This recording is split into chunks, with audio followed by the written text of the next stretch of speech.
So I'm Recording Jack it. Salerson, I'm Mike Schwartner, and our and topic is transitioning the workplace from pre to post COVID-19. so basically the old ways are gone. They're not coming back, from what I read in the article. People should not assume that life is going to return to normal after the pandemic is over. In fact, most executives are very happy with how this remote period is going, which means it's likely to continue. Collaboration, flexibility, inclusion, and accountability are values organizations strive for that may be accelerated due to COVID forcing everything online. It fits with the. Sorry about that. Um, That's okay. So they've been pleased with it. Why do you think they've been pleased with it? just one second. I'm sorry. My screen just disappeared. So you're Um, saying it's been good. Everything that you've said based on this online transition has been pretty smooth. yeah, from what I read, almost everyone's very happy with the way it's going. The only problem is, as you can see lower on this slide, a lot of jobs have to be done in person. So that's the only problem people are struggling with right now. Okay. But the ones that can be done online, it's going very well and everyone's doing good with it. Okay. So evidence shows that distance personal assessments have a higher employee contribution than traditional ways do. Not having to be present at a workplace means that work can be done more accessible for almost anyone. What does that mean? So like if someone was disabled, I read that like Oh, they can obviously go online without having to travel to the workplace, which would make it more accessible for them. okay. That's a good point. And although the remote work is doing well overall, there is a risk that there will be too much reliance on the remote work, and over 70% of jobs cannot be remote and need to be in the workplace for what they do. So, So let's come back. So 70% of the jobs can't be done remotely. mhm, 30% can be done. Do you think yeah, those 30% will transition almost to a permanent online basis, remote basis? I believe so, because as it said on the second bullet point, most executives are very happy. So I think as long as it's going well, they're gonna try everything to keep it just like that. What about those 70% of jobs that can't be done remotely? What do you think is going to happen with them? I think most of those jobs that can't, like say like construction, like you can't physically build a house like online, those ones they'll have to obviously return. But other ones, they're gonna do the best they can to remain online for what they can, probably part remote, part actually showing up to the workplace. But how might the remote jobs or the non-remote jobs themselves change if we see this as a potential risk? What might happen in the workplace where you have to be there? Um, I'm sorry, what'd you say? Okay, so you got the 70% of jobs can't today be done remotely. What Mhm. might companies do around those jobs if we see this virus as sort of a ongoing issue? I think the companies they said they're just gonna do the best they can to do the remote as far and long as they can. But no matter like if they just can't, then they're gonna have to get back to the workplace as soon as possible. How might that workplace change, Jack? What do you think? There's going to be a lot of safety precautions that are going to be Okay, implemented into the business. okay. Safety precautions. What else? Going to be a lot of less like hand to hand, like human interaction almost. Okay. What else might companies do? Chris or Matt or Megan? Think limit the amount of people they have on. Sure. I think definitely with that. I mean, you're gonna see them gonna have to lay off people if they can't, adapt to online work. They're not gonna be able to pay all these people, and they won't need as many people because of So I think The a lot. demand thing, sure. Yeah, I mean, unemployment's gonna go like crazy, like it is now. It's probably gonna just continue to go up, but I don't know. Chris, Matt? I could see people like doing half and half, like I was saying in my presentation, and then maybe like Monday, Tuesday, Wednesday, there's a group that comes in and works on the site, and then the other half works from home, and they kind of switch maybe. So I was finding that some people prefer working 2-3 days a week online instead of full time. based on what I read. I think like some companies, they're gonna have huge cost increase. Like where I work at, it's a gym, so they're gonna have to pay a lot more money for cleaning supplies, and or like bars or restaurants, they have to have way bigger costs for sanitation, but they're not allowed to be open at full capacity a lot. I think some businesses are gonna have to close, or they just will choose not to reopen until they can go to full capacity, just because their costs are gonna be so much higher than they could possibly pull in revenue. Absolutely. And the other thing they'll do is more use of automation. Yeah. Like you just use Matt as your example. When you go to the JCC, there's a receptionist, person to welcome, right? Yep. I can replace. Could I take that person and make it into a robotic situation? Yeah, like for the most part right now, like when you sign in, like they give you like a little fob basically that you just scan, and then the front desk people are there really right now to just answer questions. Like I think they could definitely, like there's only like 4 or 5 people that are working there at any given time. Like I think they could just pull it back to like the night shift where after like 6 p.m. it's just down to 2 people. Like I think they could just reduce the numbers during the day. That'll help save them a little bit in costs. So you could have the use of robotics, more tools, so that you can keep things going. Yeah, and then like if they need like customer service, I think that's something that you could just do at home. Like you could just have like a computer that's there for customer service, because customer service rep can always just help one person at a time, even when they're in person. Yeah. So there could just be like an online queue that you can get an email or a text message when it's your time to talk to Sure. It's kind of like self-checkout at grocery stores, if you really think about it. I mean, soon there's not going to be, those people that are, scanning your food items, the whatever they're called, the checkout people. We're all just going to switch to computers, and maybe they'll just have one person monitoring like 5 machines instead of having, 5 workers there. They only have 1 and 5 machines. So I see like that really being a switch. I think a lot more companies are going to be doing stuff like that. Yeah. So the nature of work, the in-person work, is clearly going to change. Yeah, definitely. Okay. We didn't mean to interrupt you, Michael. Oh, it's fine. So agility in crisis. In 2008, there was a financial crisis, and what we learned from that was the companies that move the fastest, earliest, and most decisively do the best. In this case, agility is defined as the ability to reconfigure strategy, structure, processes, people, and technology quickly towards value creating and value protecting opportunities. Agile companies create teams that could make day-to-day decisions in order to achieve maximum effectiveness. One principle that many companies are adopting in crisis mode is eliminating routine chain of command decisions. This meaning that during a crisis, decisions need to be faster and more flexible than traditional, so decisions are decided lower in the hierarchy. Another important aspect is to look at things as an ecosystem and not separately, to see how everything works and fits together. Okay. And a company with a healthy ecosystem will be able to successfully navigate through a crisis such as COVID-19. Okay. Could you you defined agility in these big words? Mm-hmm. What does agility mean in simple terms? Can you come up with a 4 to 5 word definition that makes it easier that's a very nice definition. Sounds nice.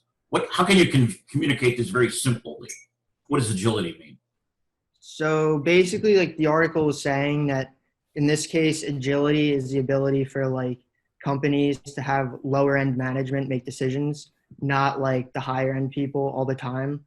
So when, like in this case, the pandemic hits, so they don't need to wait. They need to be fast and productive and have other people make decisions. Right. But what does agility mean?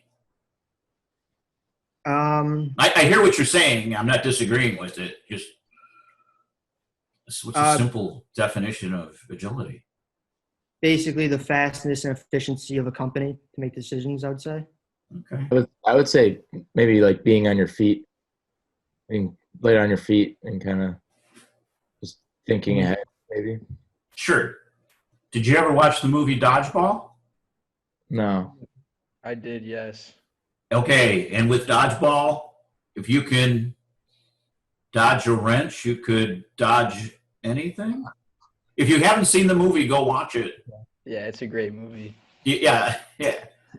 What is it? You can. What is it? You can. No, that was it. That was it. That was it. Yeah, you're thinking the same thing. Yeah. Yeah, he throws the wrench at him. And you have to move, and if you don't move fast enough, you get hit by a wrench. That's being agile. Okay. So just imagine that. Coming back to that, Michael. That's what I was trying to get at. Is it's how fast can you move so that you don't get hit? Yeah. I might watch that tonight, Jack. And now you're going to Three Heads and you're going to watch. I'm going to go to Three Heads. And Jack, where are you located? Where physically? Where are you physically? Oh, I'm in Rochester. Oh, Michael? I'm in Long Island. Okay. Well, Jack, have you been to Three Heads Brewery? I've not. I just turned 21. Oh, okay. We had this discussion earlier about Three Heads. Okay. So I'm going to be going out for beer this afternoon, and then I'm going to be watching Dodgeball tonight. See how working from home is Dodgeball. You remember that movie, Megan? That's a great movie. What did you learn from that? Let's see if you learned the same thing you did, Jack. Biggest takeaway from Dodgeball? I don't know. Don't be too cocky, I guess. I don't know. He was a little bit, he had that big business. Wasn't being cool. That's a good point too, Jack. What's the takeaway from Dodgeball? Yeah, you just said it. I mean, the agility thought was definitely a good one. Right, and which is I haven't seen it in like 5 years. Yeah, take a look through it. It's really, it's a really funny movie. Yeah, but think about it now that we started talking about some of this stuff. See how much of it you see in there. Yeah, I would definitely have a different perspective on the movie going into it. Yeah, a pirate. Oh my God, this is gonna go. You guys got to watch it, Chris. Yeah, I will. And Matt, go watch Dodgeball. Huh? How can I put that into the course now? Maybe everyone's replaceable. Something like that. With the big business and the small business.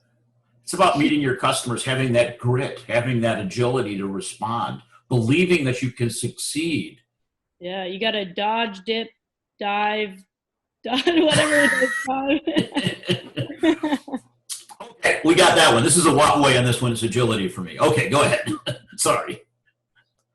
All right. So the argument for more flexible and shorter supply chains. So basically, because of COVID-19, a lot of companies were just relied on one vendor and supplier. And when they stopped, obviously, if you have no inventory or product, you can't produce anything or do anything. So you have to halt all business in general. Okay. For a solution, just you're going to have to alter your supply chains. You're going to have to make adjustments. But companies really need to ask themselves, how can we forge a supply chain that creates the most value instead of worrying about onshore, offshore production? Okay. Multi-shoring will inevitably become the answer because you're implementing both onshore and offshore, and you'll obviously have different vendors, and production and operation will continue to go. Continued next shoring, because of advanced technology, next shoring will be the new type of thing. It creates more flexible supply chains. It gives a company the ability to localize supply chains and create strong relationships with critical suppliers, and those are the suppliers of your suppliers at the moment. Consists of 2 important ideas. Understand that production is best utilized near customers to meet local needs. The second one is be aware of technological changes in the workforce.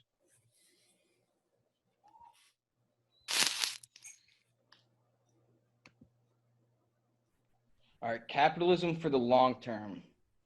At the moment, companies have halted quarterly earnings estimates due to the global pandemic.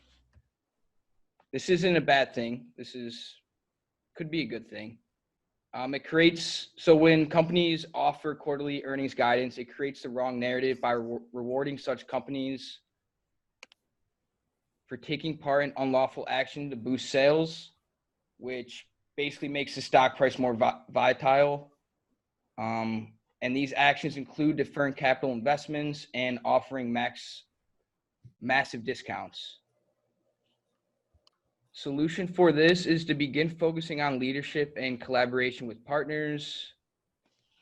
A long-term plan is usually 5 to 7 years, but as you can see with COVID-19, drastic changes can occur very quickly. Businesses should start considering a replacement for their CEO. The average tenure is 5 years, but I read something that said it was more around 15 for smaller firms. Could be, sure. More of like massive organizations for 5 years. Mm-hmm. And smaller ones, simply because probably the owners are still involved. Yeah. Okay. Do you think it's oh, sorry to interrupt. Go ahead. No, you go ahead. Do you think like, because like the airline industry, they bought back like a lot of stocks, like they lost a lot of cash due to that, and then they get a huge government bailout. Like, do you think that governments should, like, I know we need airlines, but at the same time, like do you think that because of all of this, there should be more regulations? Like after like the financial crisis, there were some regulations imposed. Do you think like after this that we should put some regulations on like, or set specific terms if a company is allowed to get a bailout? Like, I don't know, like my opinion is like all these companies, like the airlines, like, yeah, we need them, but they're also in that situation because of their fault. So like I partly feel like they should just be allowed to go bankrupt because it's their fault. So what I got like later on in this presentation, but governments like offering money and keeping these businesses afloat, that basically leads them like an in the company. Like the government's going to be more involved in the private sector of these companies and firms because they gave them money to stay afloat and to continue operations. I think with the airlines, like I actually think it's important that we keep them afloat, because after this, I feel like they're going to have like a crazy increase, and like everyone's going to want to go somewhere. You know, people's trips have been canceled. Like the want to get out of here and like go explore or go on vacation and take a break is like everything everyone's wanted to do so far. So I think there's going to be a massive increase in, traveling. The airlines, I think, are going to do great again, hopefully. I mean, I would like to travel places. I like the airlines. But yeah. Go ahead. So, I don't know. See, my thing is like, we're going to be bailing them out with like our tax dollars, but then they're going to increase prices to like what they used to be. Like normally like $400 to get to California. It's like, we're not going to see any benefit for like our money. Like I feel like if the government has to bail them out, then like, I don't know, the cost should be reduced for a set amount of time. And why didn't management plan for some of these things? Why is it that, you're told to save 6 months of salary for an emergency, and in airlines they don't have any revenue coming in for 3 days, and all the buybacks, Right. Why can some run more efficiently than others? Right. Why can Spirit Air do things at such a lower cost compared to American or United? Yeah, well, I mean, I wouldn't want to be on Spirit for more than, 6 hours, but I mean, if you have to do it, I mean, everyone's looking for that lower price. I mean, you see a lot of younger kids, college students, they're going to get on that plane for what, like $80, maybe 50, like just to get somewhere. Like, heck yeah, I would do that. I mean, not for too long. I mean, that's added risk, but Sure. I mean, I think that's why. What's the risk? What do you think the risk is of? I don't know. You never know. A little crash or something. I don't know. I just wouldn't. I don't know. I wouldn't stay on it too long. But if it's a quick trip to Florida, I might have to do that. Should we subsidize poor performance, inefficient performance? Or should we let the free market, as you have in there, Jack, invisible hand of the market? Should the market decide which airline survives? I mean, that's a tricky question. I think the market should decide, but I don't know much. I'd have to do more research on that to give you an educated response. Say that American Airlines went out of business. Say again? Say American Airlines went out of business. Would that be that big of a deal?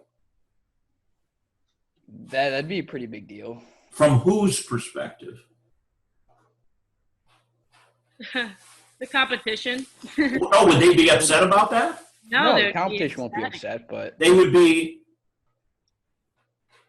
Very happy. They'd be happy. Why would they be happy? because they're competing against one less firm. Right. And American Airlines is huge, so. But again, could JetBlue, Southwest, all the others, Delta, take over the routes, the people, the equipment, and just eliminate one inefficient producer? I think it goes back to like what we were talking about, like coal earlier. Like if we're just buying out companies that need it, like fossil fuel companies are eventually going to need buyouts, but they ran inefficient. So why should the government and the people pick up the slack for when they cause their own actions, basically? You got to innovate. Yeah. You got to be agile. That's my opinion. Think about it, Jack. I will. I'll come back and just think about it. Pros and cons, This is the next one. Yeah. So you guys kind of touched on this a little bit in the discussion, but accelerate the reallocation of resources in infrastructure investment. During the typical fiscal year, not this year, obviously, companies only reallocate 2 to 3% of their budgets, but some that do 8 to 10% create more value. Obviously, changes on how to construct their budgets will happen because of the coronavirus crisis. And this is associated closely to the sales team, because instead of the normal salesperson just trying to get new targets and recruit based on the previous year's results, they are now responsible for defining the market size, sales force size, and the market competition.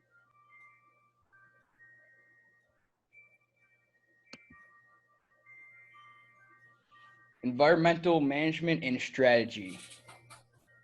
Climate risk is going to be around for a while. It's probably going to be around for the rest of our lifetimes, at least. It's now an investment risk.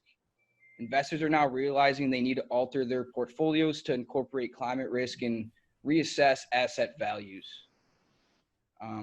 Companies also need to implement environmental strategy as a source of competitive advantage and resilience. As companies and firms are reevaluating their supply chains, they also need to consider environmental factors. Is this region more prone to flooding? Will it destroy your factory, etc.? It is less expensive to prepare than it is to repair, as we can see in this crisis. Climate change carries a different timeline.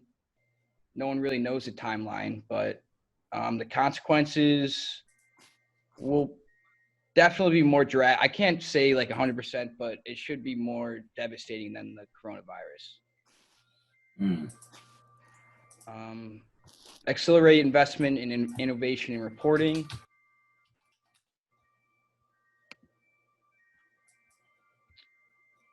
So we have a contactless economy now. Obviously, right now, a contactless economy is happening. Healthcare is a prime example. Sorry, it's just cutting off my screen a little bit. Healthcare is a prime example. For the longest time, it has been face-to-face interactions until now. An example is in 2019, under 1% of consultations took place by video in Britain, but during the pandemic, remote consultations were 100%. Another example is there's been an 80% increase in online banking from the initial 10%. And remote learning, even from the most prestigious institutions, is turning into the future.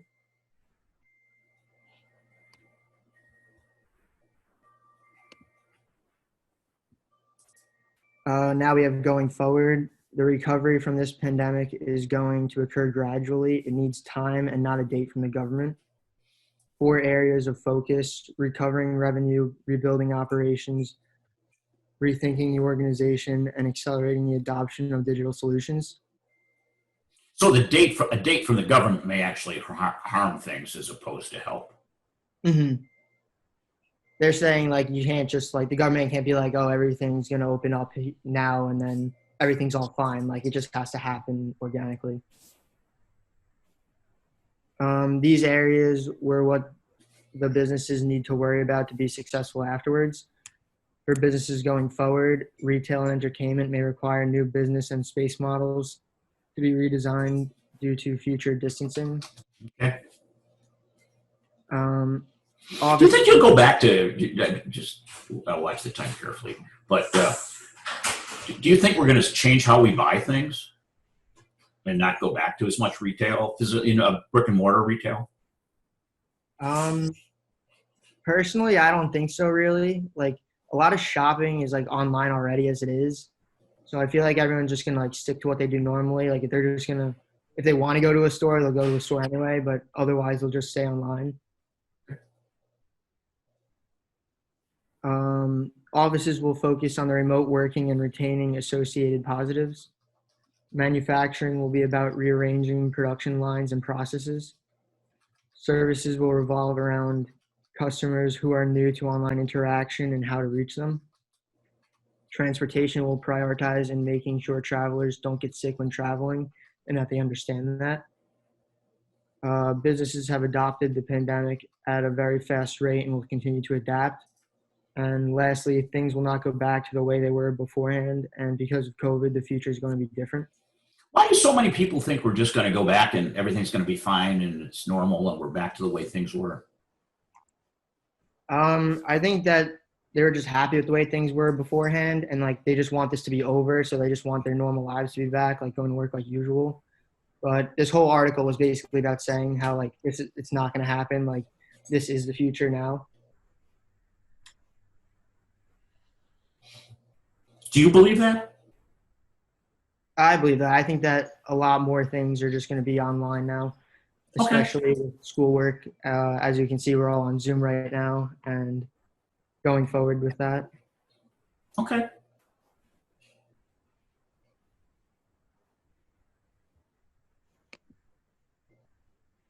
And these are sources. Okay. This is questions for Jack and Michael. What did you learn by doing this? What's your takeaway?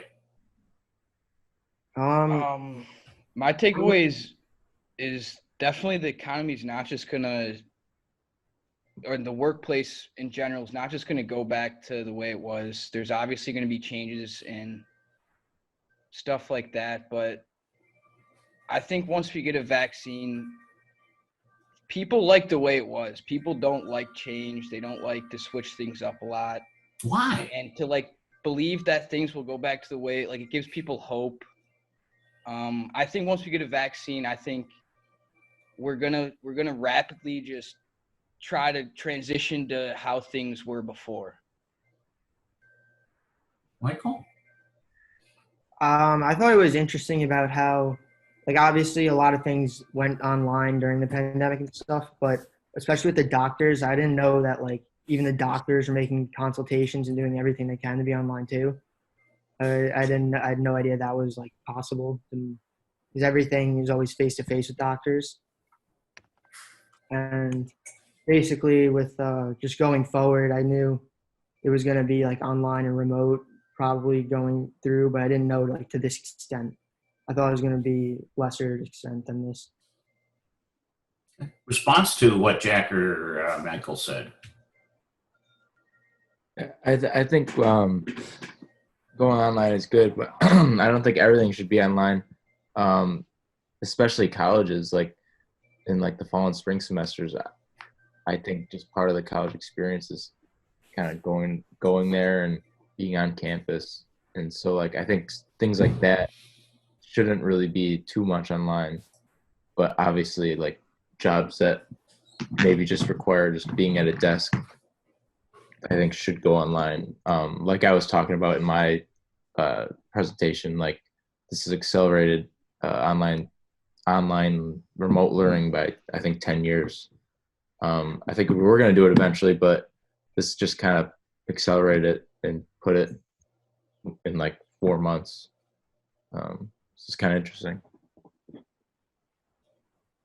I think the only thing you don't really get to experience with online learning is like, interaction in person. I feel like that's the most important thing, especially when it's like in the business world, like interacting with others and, seeing other people's emotions. I guess like the video camera, you can see kind of like I can see like if one person's smiling or one person's happy, but that face to face is just like, it's not the same as if I was just on a video camera and, talking to you guys. Like I don't really get the same enjoyment out of it that I do in face to face. So I don't know, that's a big loss, especially for me.